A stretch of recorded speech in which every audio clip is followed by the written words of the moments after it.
So, and recently I heard that you kind of gave your business to your staff. So do you want to explain a little bit about the business structure as it is now and your decision behind doing something a little bit maybe unusual?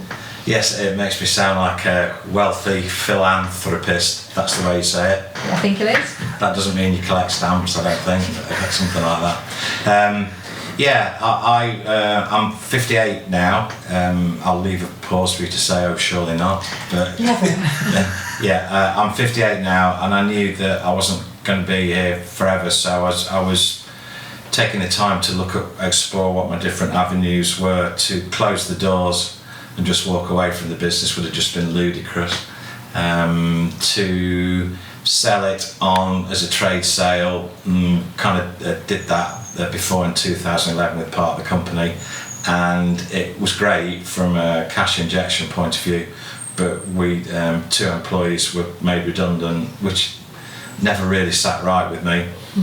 We started in 2015 looking at ways where we could structure the business so I could step back without making an impact, which we called our 4-year plan. But I think that some of the team members were thinking, all right, yeah, he's doing this so he's going to step back, but does that mean he's going to sell it? And then, like the other 2 that didn't have a job, we won't have jobs either. So I thought I really need to look at a better way of doing this. And I literally stumbled across EOTs, which are employee-owned trusts, and I couldn't believe what I saw. The organisation that helped us with it, they had like a free book. I read the book about 4 times, and every time I had about 20 questions that I asked them, thinking this can't be what I think it is. But every time I asked a question, I got a really, really good answer. Yeah. But what it's meant is that up until June, I had 100% of the shares in the company, and I was a director. But now I've gifted all the shares in the company to the team members, so they're all part owners of DBS, and I don't own any shares. Okay. So going forward, they pay me out of the profits, so we haven't used a bank or any third-party finance house, so I'm literally funded out of the profits. So we have a very interesting relationship, that we have joint vested interests, because I want the company to do really, really, really well, because I want them to be able to pay me the purchase price.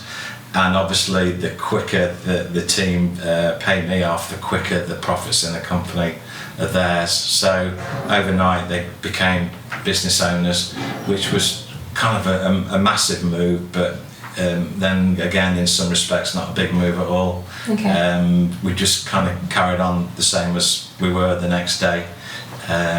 Everything had changed, but nothing had changed is the best way I can begin to describe it. Okay, and so that's been a while now. How has that settled in now? Is that working for you as a business? Yes. It's early days. I think it was June, and we're nearly at the end of August. We're just a wee bit of time.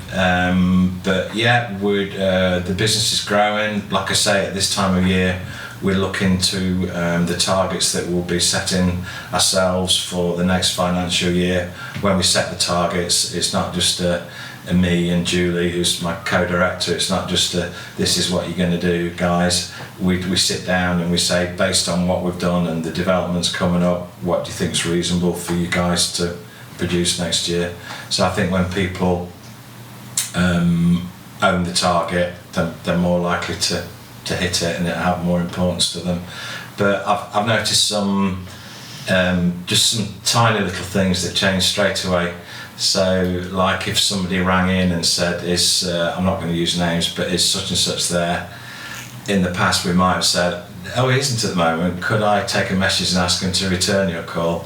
What I found almost straight away, as soon as people were business shareholders, is that somebody would ring in, they'd ask for somebody who wasn't there, but then they'd say, oh, if you'd like to see him, I can put an appointment in the diary for you. So that's a big step up, and a big ownership and taking responsibility in the business, which is exactly what I want to see, because I want these guys to pick up the ball and run with it in the lead up to me stepping back.